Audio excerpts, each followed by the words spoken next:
So for no change, you would choose A. B is they ate.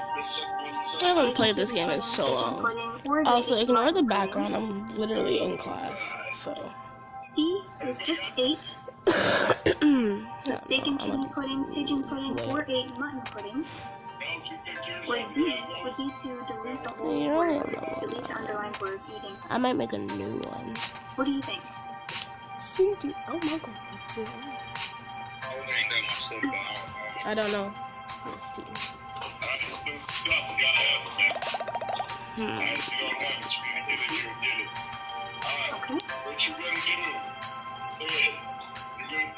They all look ridiculous. What's the answer?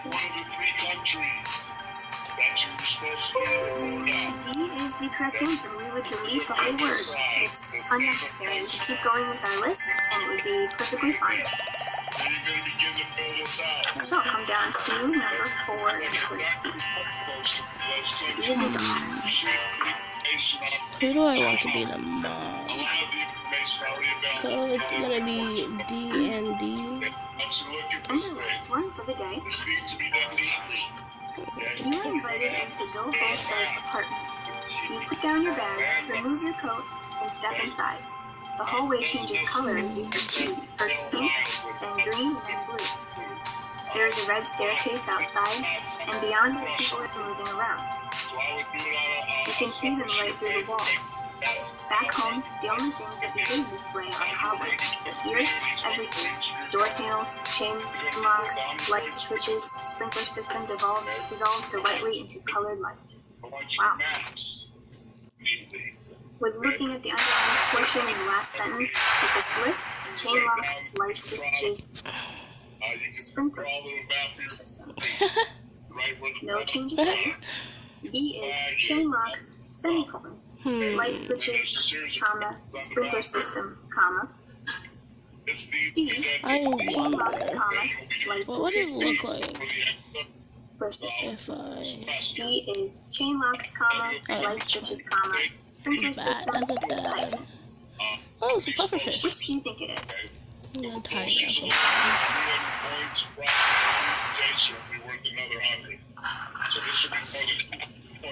Oh, basically the same. Any thoughts on number 5? But it can heal. Yeah. Sarah says D or B. Yeah. The correct answer they're looking for is D. I'll play with. Because we have a hyphen here before door panels, then we follow it with another hyphen after sprinkler system, and it forms a list with each of the commas and the hyphens.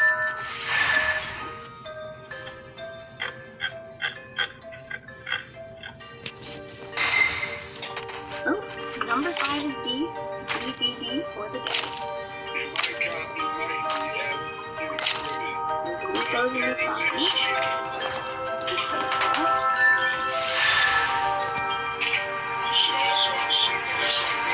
So, last time we had portable devices.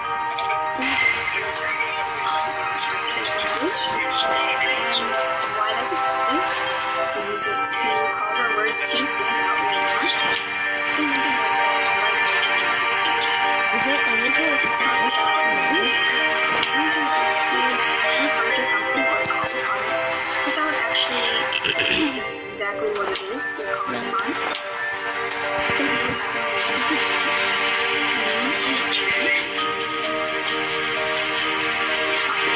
call to action. Inclusive language. Metaphors. It can be repetition. And how each of those is used in today's videos. The two of them are not focused on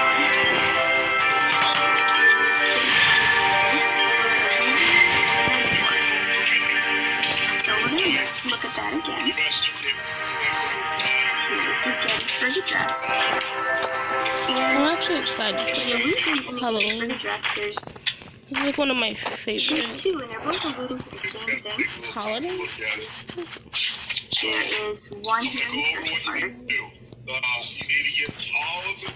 directly in this first sentence, and another one in the very last sentence. So here, does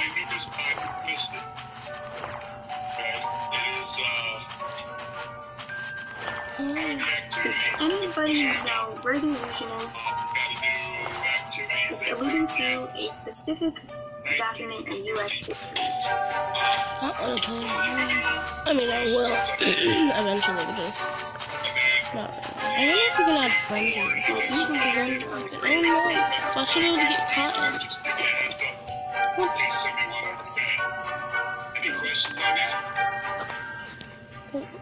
Where's that allusion? Anybody can unmute your mic or put it in the chat box.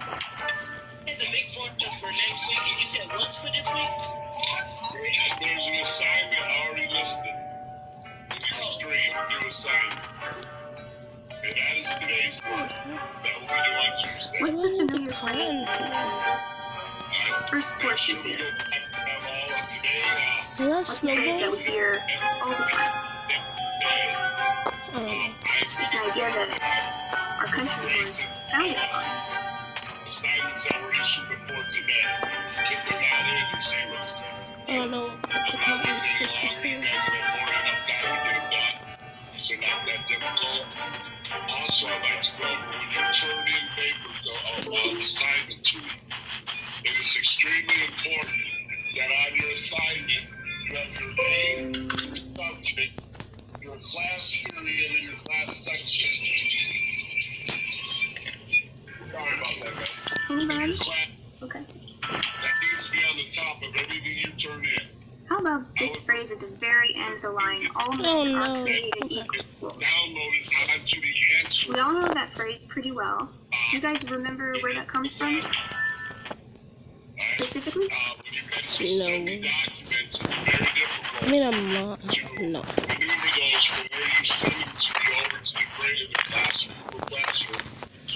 What is I want to stretch out, but my cat is like right there. Right by my leg. What proposition?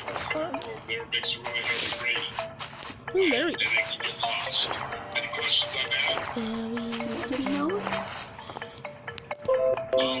I think nobody's paying attention. How about this one? Government of the people, by the people, For the people.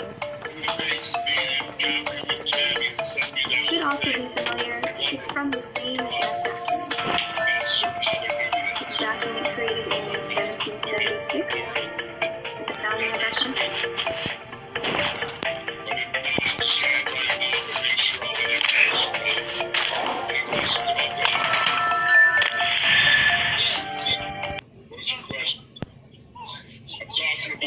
There's an ad.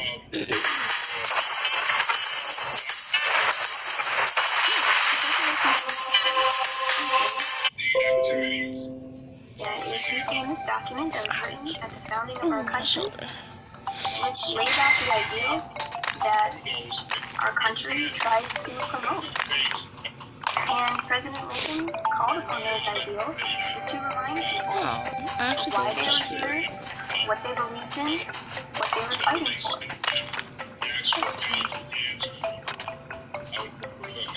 And like we talked about last time, he uses inclusive language, our fathers, to bring them all together under these ideals, to show that they shared these ideals in common. And that's very encouraging in a time of war. So that's the Union in Gettysburg Address. It refers to the Declaration of Independence by saying all men are created equal, by referencing this proposition that all men are created equal. And he does it to remind them of their original ideals.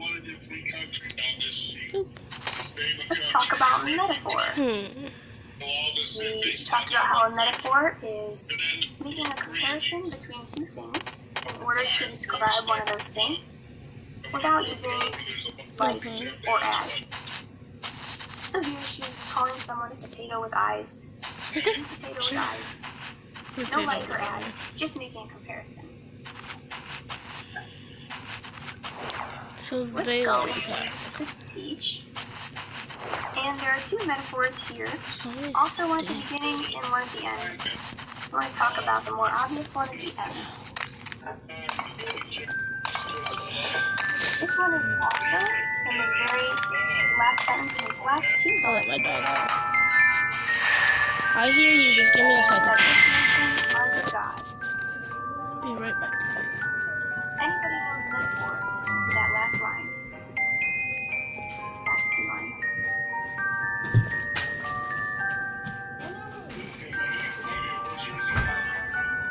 That this nation under God shall have a new birth of freedom, and that government of the people, by the people, for the people, shall not perish from the earth.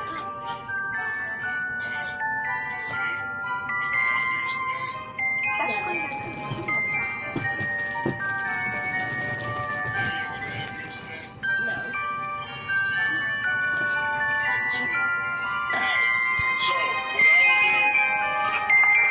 Any ideas at all?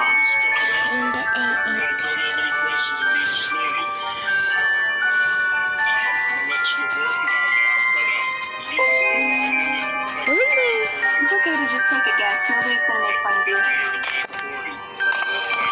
I let my dog out, so I don't know what's going on.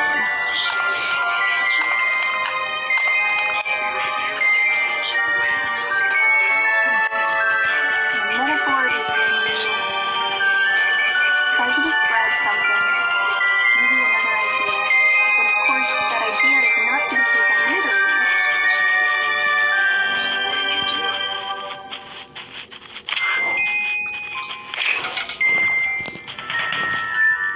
So he uses words here that are not to be taken literally.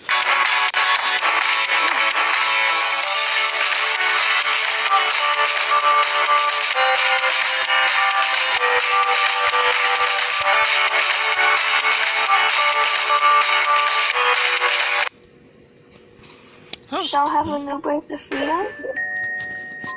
Right, exactly.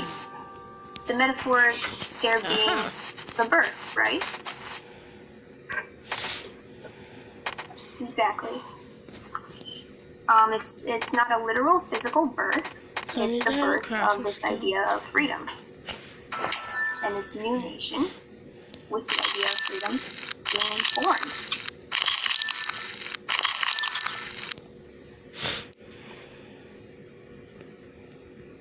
That these dead shall not have died in vain, that this nation, under God, shall have a new birth of freedom. So to go up a little bit earlier, he's saying that we here highly resolve that these dead shall not have died in vain. This whole bottom portion here, he's calling them to action. He's calling upon them to be dedicated to the great task remaining before us. That great task being, of course, winning the Civil War. So if they win the Civil War, if they have a Union victory, and the slaves can be free, the nation shall have a new birth of freedom. What will that look like? I mean, they didn't really know. We know now. Like I said, there was two metaphors there, which I kind of just came upon. The last one, perish. So of course, it's not a literal death. It's the death of an idea. This idea. Government of the people, by the people, for the people. Things are government really for people. I don't care about politics. I really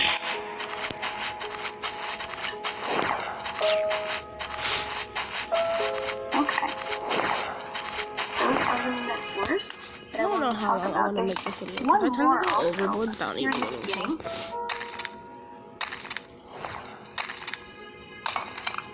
And it has to do with birth as well. He kind of continues this metaphor. He starts with it in the beginning, and then he ends with it. Do you see the metaphor here in this first portion? fourscore and 7 years ago, our fathers brought forth on this continent a new nation conceived in liberty, and dedicated to the property. The first day I played again.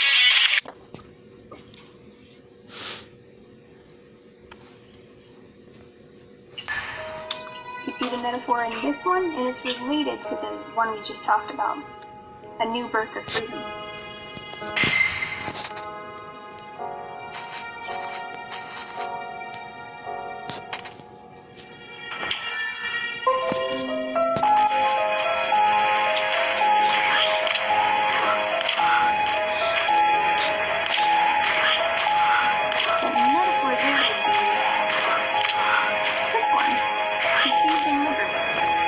Was conceived, and now they are giving birth to a new birth, freedom. Of course, conceived, as you do your vocabulary assignment, you'll realize conceived has two meanings. And he's kind of playing on both of those meanings here. Conceived means to come up with an idea, but it also means to become pregnant. Oops. So he's playing with that in his birth metaphor. That scared me. I thought she was talking about something else. Of the nation's ideals. Busted. But alright.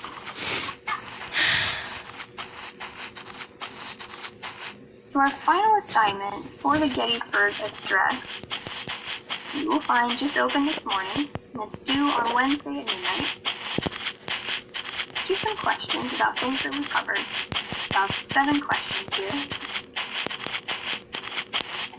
And we will talk about some of them so that you have a good idea.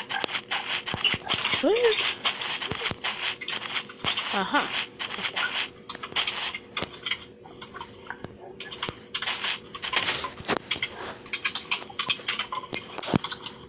So first, I want to ask everyone,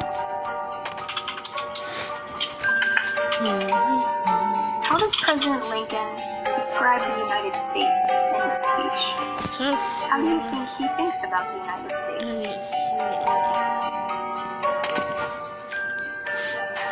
And I'll give you a hint. It's also in this first portion we were just talking about. The very first line here.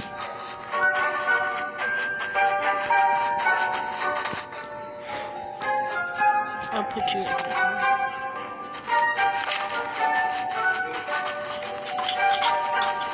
Gonna go get some sticks.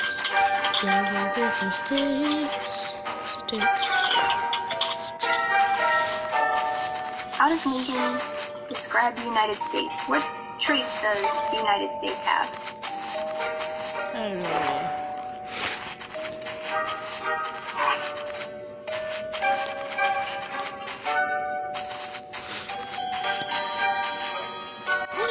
Already? I already have, okay. You need to observe here, after he says he describes that nation as 2 specific traits. Things that this nation values.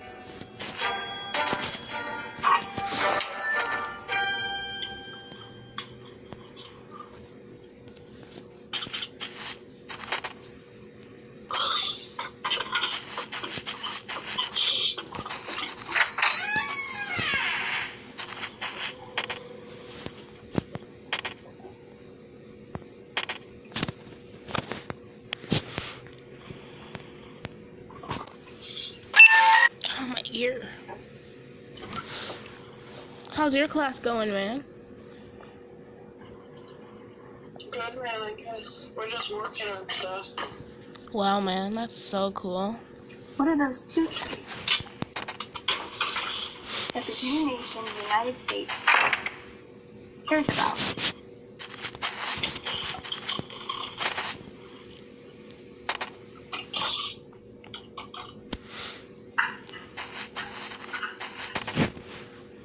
Right. Equality is very important. I need more stuff. Dedicated to the proposition that all men are created equal is one of those traits. Equality is important to the United States, but also something that's related to that. Conceived in liberty. Liberty, freedom is important to the United States as well.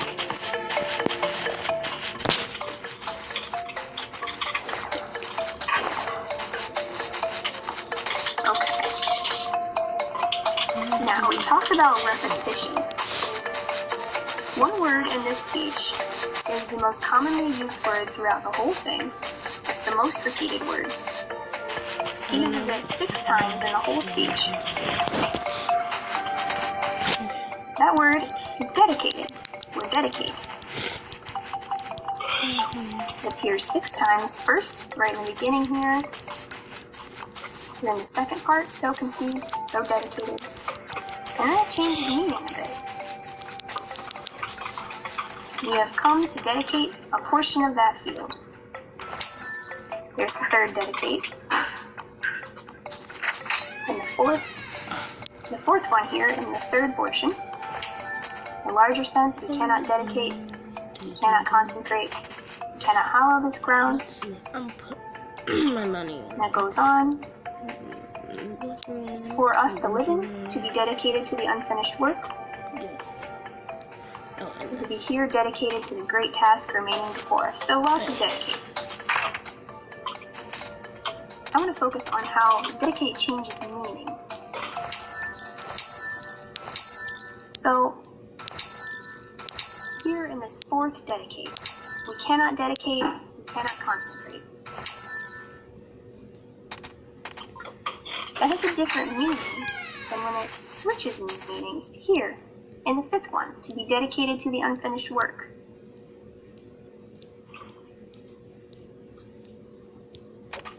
What does the first dedicate mean? What does it mean to dedicate or consecrate or hallow this ground? Basically, what does it mean to dedicate a memorial or a cemetery, as they were doing that day?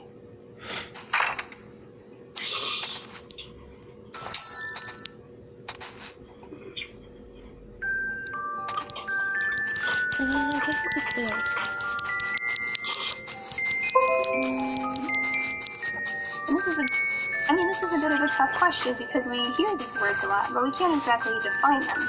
What does it mean to dedicate a memorial?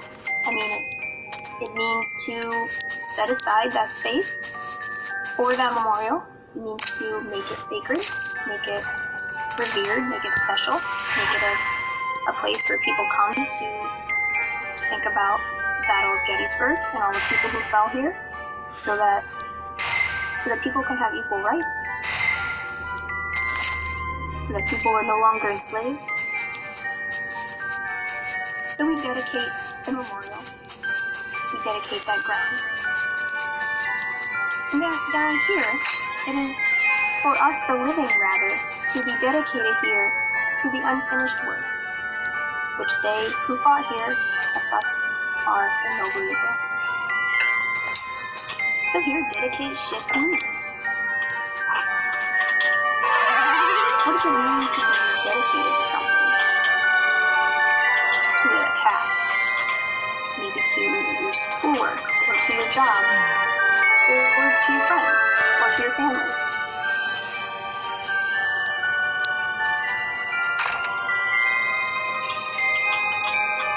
What does it mean to be dedicated to an idea? To winning a war?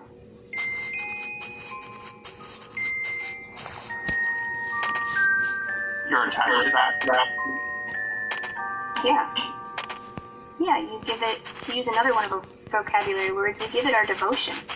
We give it our energy, our time, our persistence. And you are attached to it.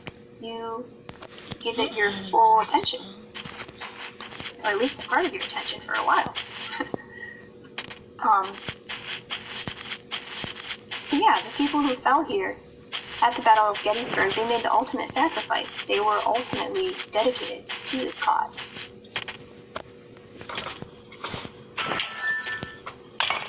So I like that President Lincoln uses repetition, and he uses the word dedicate over and over and over, but he uses both meanings of the word dedicate.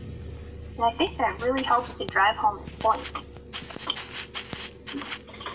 A nation so conceived and so dedicated, a nation that is dedicated to an idea, not only through the Declaration of Independence, but giving their all for it. giving their all for the ideas that all men are created equal. So it encompasses both meanings of the word dedicated.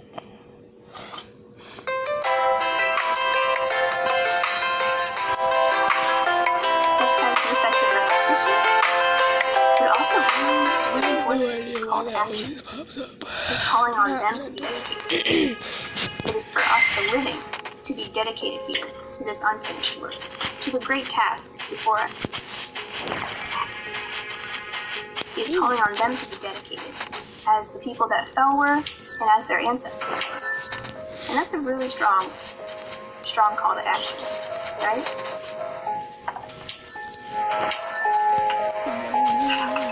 Okay. Now I kind of just want to get your thoughts and ideas on why the Gettysburg Address was such a speech, why it went down in history, even though Lincoln thought it was a failure. Some people thought it was a failure, flat and dishwatery and too short. But later, his eulogy was remembered as a great act, and it was inscribed on his memorial.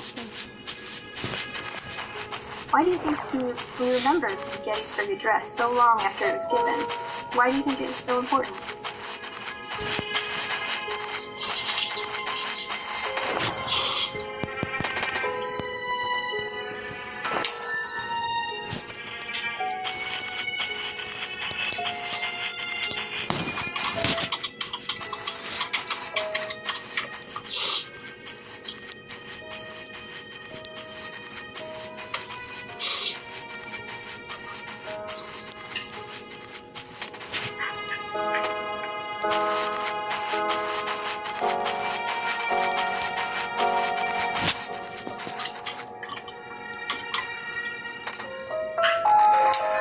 Because we had that strong call to action, he was calling upon them to be dedicated in a time of war. And during a time of war, especially Civil War, people are scared. Many battles are on their own home, they're on their own land, in their own homeland. Instead of abroad, they are fighting people from their own country. It's a civil war, and everybody is pretty divided.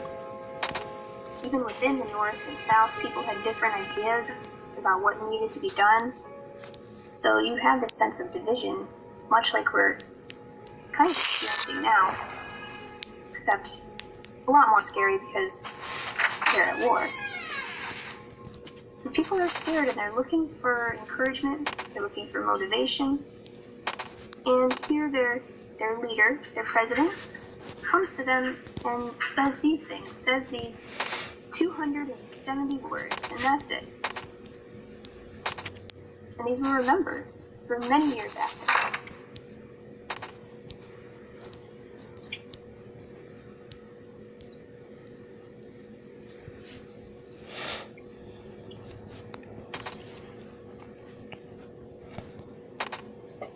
Okay. Well, that is one of your questions on your assignment, so you can think about it for a bit. Answer it. I think this is where I'm gonna end it. That is due Wednesday at midnight.